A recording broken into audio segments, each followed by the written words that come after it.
오늘 첫 번째 소식으로는 지난달 부임한 주 뉴욕 총영사관 정병화 신임 총영사의 신년 인사를 전해드립니다.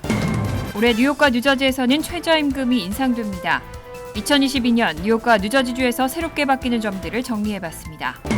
에릭 애덤스 뉴욕시장이 1월 1일 0시 타임스퀘어 신년맞이 행사장에서 취임식을 치렀습니다. 오미크론 변이 등장과 겨울철 코로나19 확산 국면을 맞아 FDA가 화이자 백신의 부스터샷 접종을 12세부터 15세까지로 확대하기로 했습니다. 미 전역 코로나19 하루 평균 확진자가 40만 명에 육박하고 있습니다. 이상은 이 시각 주요 뉴스입니다.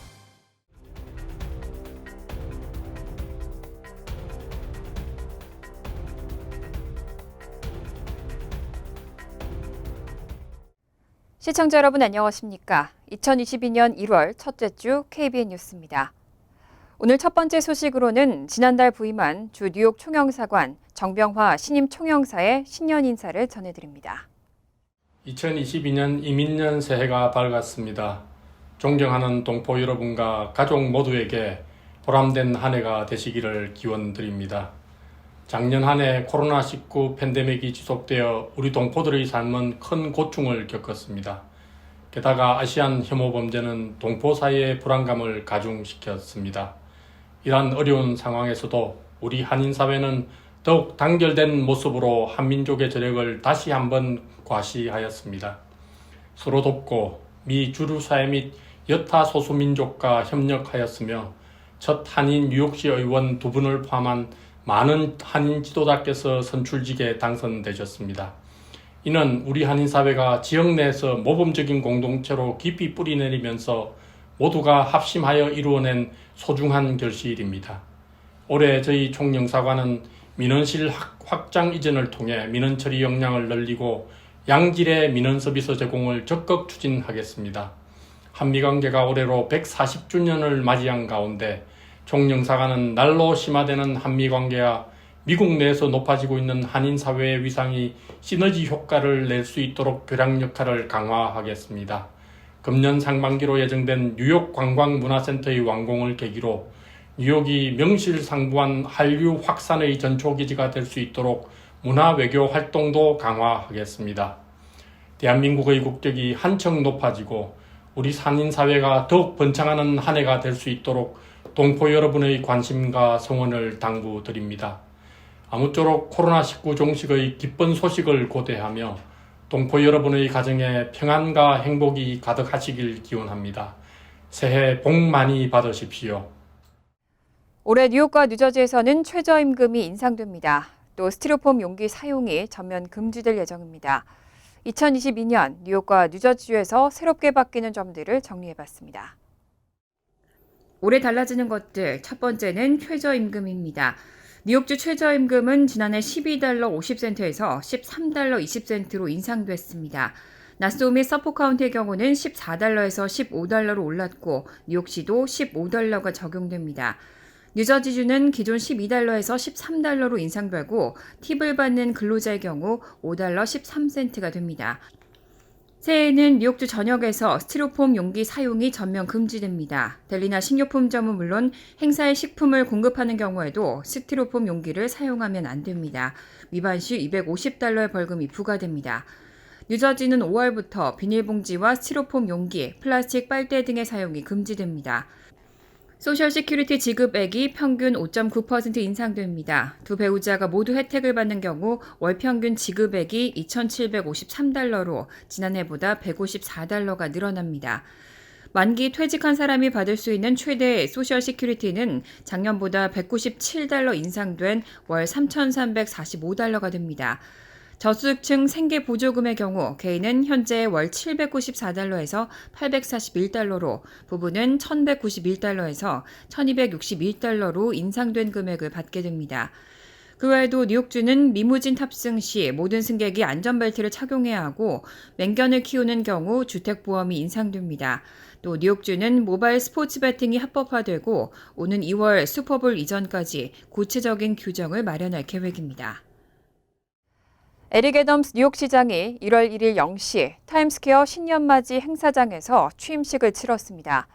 애덤스 시장은 취임사에서 뉴욕 시민들에게 백신 접종을 강조하고 앞으로 더 효율적으로 뉴욕시를 이끌어 나가겠다고 밝혔습니다.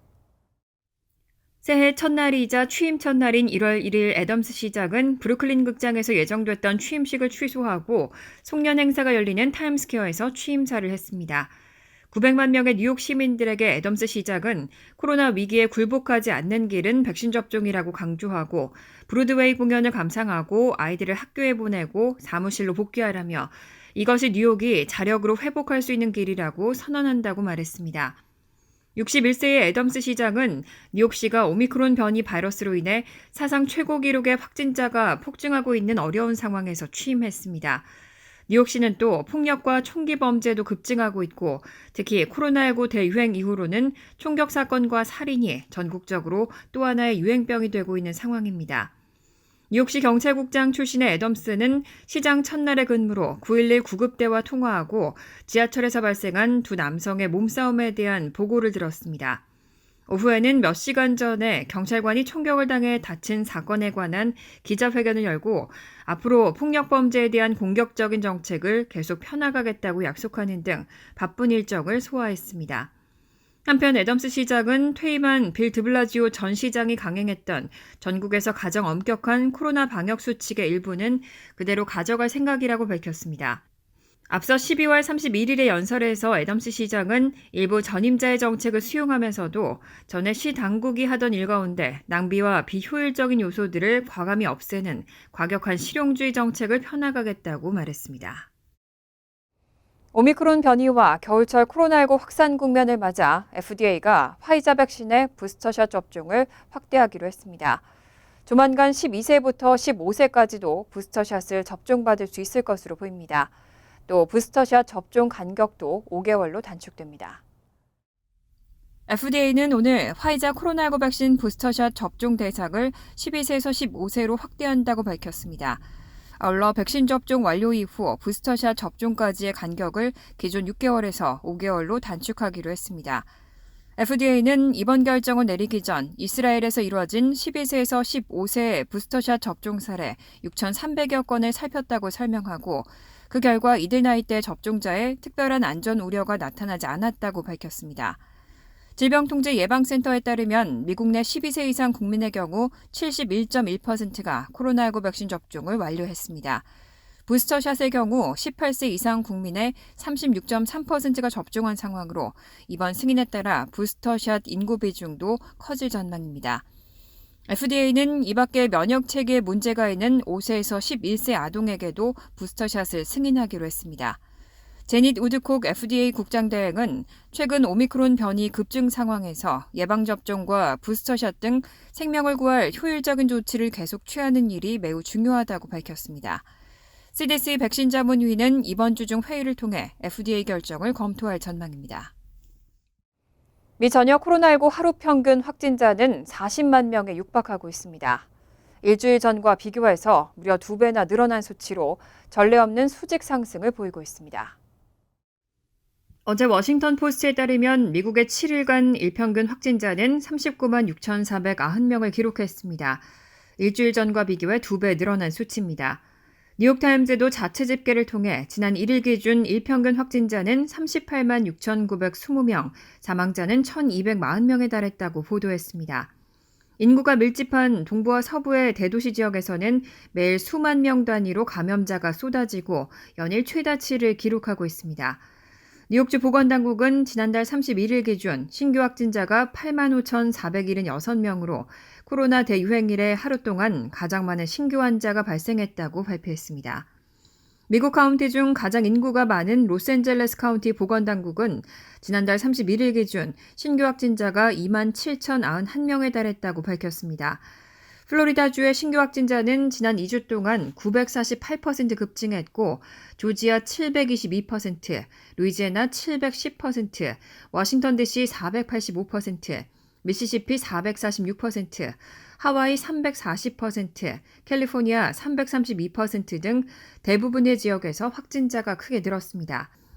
앤서니 파우치 국립 알레르기 전염병 연구소 소장은 ABC 방송 등과의 인터뷰에서 신규 환자가 수직으로 늘고 있다며 감염 사례 가속화는 전례가 없는 일이고 기존의 확산 사례를 뛰어넘었다고 진단했습니다.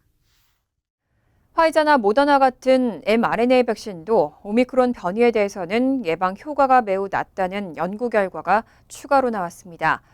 2회 접종만으로는 면역력이 대폭 떨어졌고 부스터샷의 효과만 일부 확인됐습니다. CNN 보도에 따르면 최근 뉴욕시 마운트 사이나이 아이칸 의과대학 연구팀은 화이자 모더나 백신으로 2회 접종을 받았거나 부스터샷을 맞은 이들의 혈액을 검사했습니다.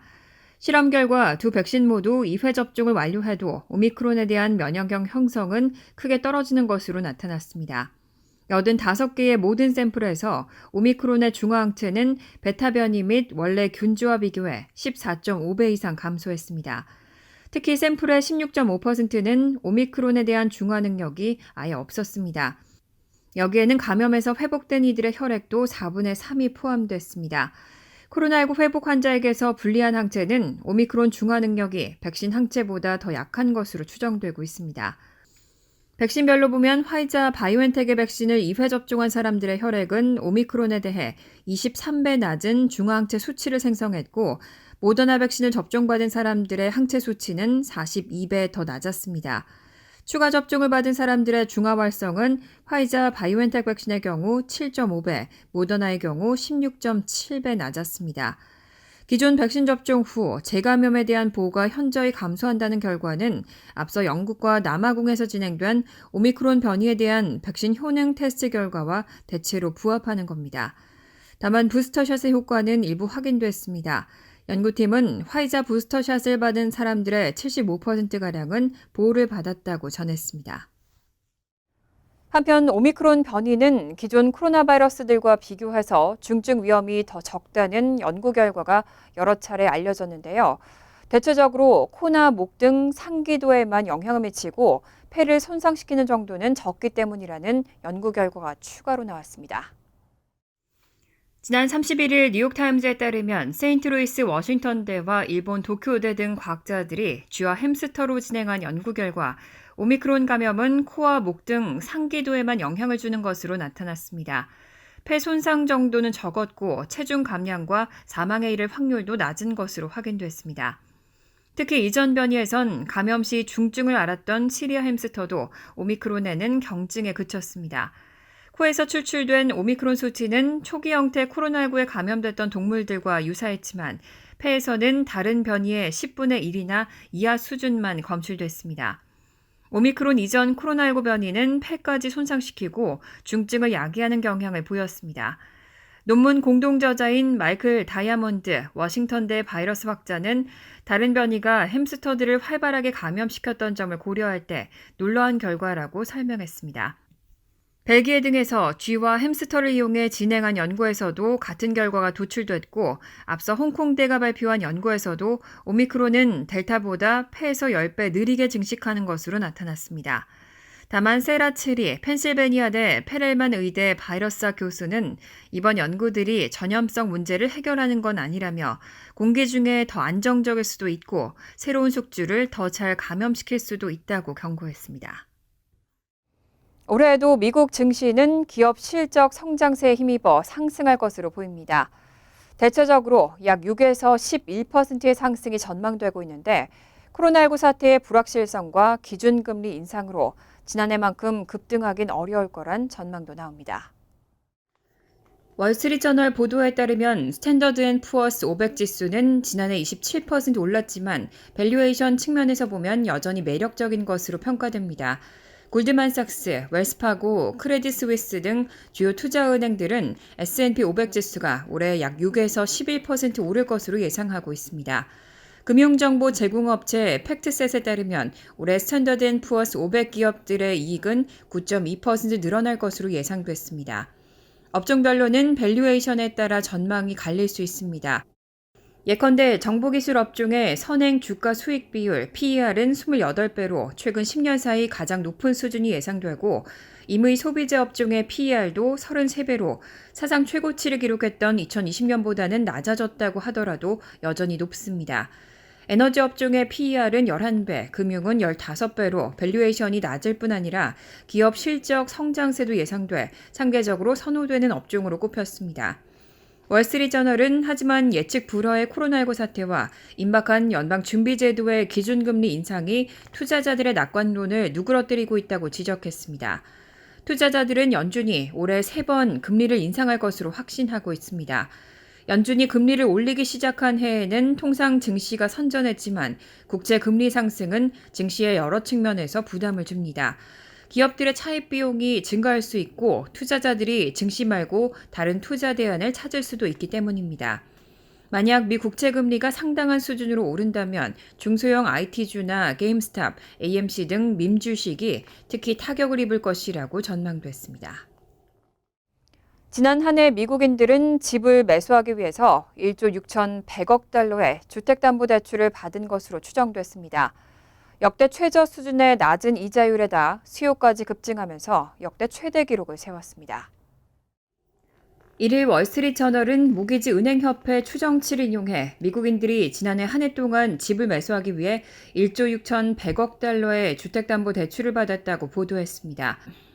재작년 1조 4,800억 달러는 물론 종전 기록이었던 2005년 1조 5,100억 달러를 넘어서는 역대 최대 금액입니다. 월스트리트저널은 이렇게 미국인들의 주택담보대출이 늘어난 것은 주택시장 호황과 그에 따른 집값 상승을 반영한다고 진단했습니다. 코로나19 사태 이후 역대 최저 수준의 낮은 이자율과 큰 집을 원하는 수요 급증이 맞물려 집값과 대출 금액을 함께 끌어올렸다는 분석입니다. 집값 오름세는 최근 2달 연속 둔화했지만 여전히 기록적인 수준을 보이고 있습니다. 한편 지난해 최초 모기지 신청자의 67%는 1980년대 초반에서 1990년대 중반 사이에 태어난 밀레니얼 세대로 나타났습니다. 주택시장에 처음 뛰어든 젊은 층이 급증했다는 의미입니다. 하지만 모기지 금리가 차츰 오르면서 리파이낸싱 규모는 감소한 것으로 나타났습니다. 연방준비제도가 올해 3차례 금리 인상을 시사한 만큼 모기지 금리는 당분간 더 오를 전망이지만 다수의 경제학자는 금리 인상으로 잠재적 주택 수요가 당장 꺾일 것 같지는 않다고 예상하고 있습니다. 지난 12월 30일 콜로라도주에서 발생한 대형 산불로 1,000채에 가까운 주택이 소실됐습니다. 강풍을 타고 불이 급속히 번지면서 상당수 주민들은 몸만 겨우 빠져나올 수 있었습니다. AP통신에 따르면 콜로라도주 볼더 카운티의 조펠리 보안관은 지난해 12월 30일 발생한 화재로 최소 991채의 주택이 붕괴했다고 밝혔습니다. 이 밖에 주택 수백 채가 파손됐고 3명이 실종된 상태로 전해졌습니다. 당국은 실종자를 찾기 위해 수색팀을 구성했지만 무너진 건물 잔해 위에 폭설까지 내리면서 난항을 겪고 있습니다. 피해 지역에는 전날 밤 20cm의 눈이 쌓인 데다 기온이 영하 10도 이하로 떨어져 집을 잃은 이재민들의 고통이 가중되고 있습니다. 특히 이번 불은 강풍을 타고 급속히 번지는 바람에 상당수 주민들은 몸만 겨우 빠져나온 것으로 전해졌습니다. 산불은 통상 외진 산속에서 발생하지만 이번에는 마을과 가까운 곳에서 시작한 데다 강한 바람을 타고 삽시간에 번져 큰 피해를 낳았습니다. 몇 달째 계속된 가뭄으로 수목이 건조해진 상황에 불길이 쉽게 번진 것으로 보입니다. 콜로라도주 역사상 가장 큰 피해를 일으킨 이 산불은 덴버 북서쪽 일대에서 최소 24제곱킬로미터의 면적을 태운 것으로 추정되고 있습니다. 적십자사 자원봉사자들은 주민들에게 전기 난로를 나눠주고 전력회사와 가스회사들은 서비스 복구 작업을 서두르고 있습니다. 심각한 피해 상황을 고려해 바이든 대통령은 콜로라도주를 재난지역으로 선포하고 재복구를 위해 연방 차원의 지원도 지시했습니다. 간추린 소식입니다. 연방 센서스국이 새해 첫날 미국 인구가 3억 3,240만 3,650명이라고 추산했습니다. 이는 2021년 1월 1일 인구보다 0.21% 늘어난 70만 6,899명이 추가된 숫자입니다. 연방 센서스국은 새해 1월에는 9초마다 1명씩 신생아가 태어나고 11초마다 1명씩 사망자가 발생할 것으로 예측했습니다. 또 신규 이민자 인구가 130초마다 1명씩 유입될 것으로 전망했습니다. 센서스국은 출생률과 사망률, 이민자 유입률을 다 합칠 경우 평균 40초마다 1명씩 미국 인구가 증가할 것으로 예상했습니다. 한편 새해 첫날 전 세계 인구는 지난해보다 0.95%인 7,423만 5,487명이 늘어난 78억 6,887만 2,451명이 될 것으로 추산했습니다. 한인 케빈 킴 변호사가 뉴욕시 소기업 지원 정책을 총괄하는 스몰 비즈니스 서비스국 책임자로 임명됐습니다. 케빈 킴 변호사는 지난 2009년 뉴욕 시의원 후보로 도전했다가 본선거에서 아쉽게 낙선한 바 있고 지난 2014년에서 2016년 아시안 최초로 뉴욕주 주류국 커미셔너를 역임하고 2017년에는 한인 최초로 뉴욕 시립대 이사에 임명되기도 했습니다. 케빈 킴 변호사는 1970년 서울에서 태어나 5세 때 미국으로 이주해온 한인 1.5세로 퀸즈 베이사이드 타운젠 해리스 고교를 졸업하고 스탠퍼드 대학에 진학해 동아시아학 학사와 사회학 석사를 받았고 1999년 컬럼비아 로스쿨을 졸업했습니다. 로이드 오스틴 국방장관은 어제 성명을 통해 자택에서 휴가 중 코로나19 의심 증상이 나타나 이날 오전 검사한 결과 양성이 나왔다고 밝혔습니다. 오스틴 장관은 바이든 대통령과 마지막으로 만난 것은 증상 발현 일주일여 전인 지난달 21일이라고 밝혔습니다. 바이든 대통령을 비롯한 행정부에 자신의 감염 사실을 알렸고 지난주 자신과 밀접 접촉한 인사들에 대한 검사도 진행 중이라고 전했습니다. 오스틴 장관은 백신 추가 접종까지 마친 상태라면서 증상이 가벼운 상태라는 주치의 소견을 소개하기도 했습니다. 뉴욕타임즈는 오늘 레티샤 제임스 총장이 이끄는 뉴욕주 검찰이 트럼프 전 대통령의 장남 도널드 트럼프 주니어와 장녀 이방카를 신문하기 위해 소환을 추진 중이라는 사실이 확인됐다고 보도했습니다. 트럼프 전 대통령이 뉴욕주 검찰의 소환장을 받은 사실은 지난해 말 공개됐습니다. 트럼프 전 대통령 측은 본인뿐 아니라 자녀들에 대한 소환도 받아들일 수 없다는 입장입니다. 트럼프 전 대통령은 제임스 총장을 상대로 자신에 대한 수사를 중단하라는 취지의 소송을 뉴욕 북부 연방법원에 내기도 했습니다. 환율과 증권 소식입니다.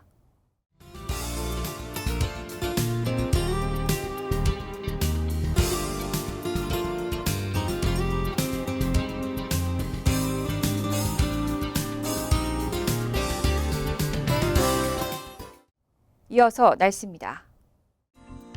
화요일은 화창하겠습니다. 낮 최고 기온은 36도, 섭씨 2도, 밤 최저 기온은 32도, 섭씨 0도로 예상됩니다. 수요일은 흐린 가운데 오전에는 눈이나 비가 내릴 가능성이 있겠고 하루 종일 때때로 비 내릴 가능성이 있습니다.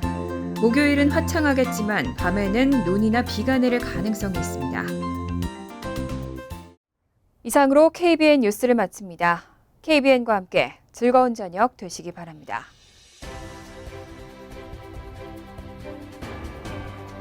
미 동부 최대 한인방송 KBN이 제작하는 KBN 뉴스는 웹사이트 mykbn.com 그리고 유튜브와 페이스북에서 다시 보실 수 있습니다. 좋아요, 구독, 알림 설정은 뉴스 제작에 큰 도움이 됩니다.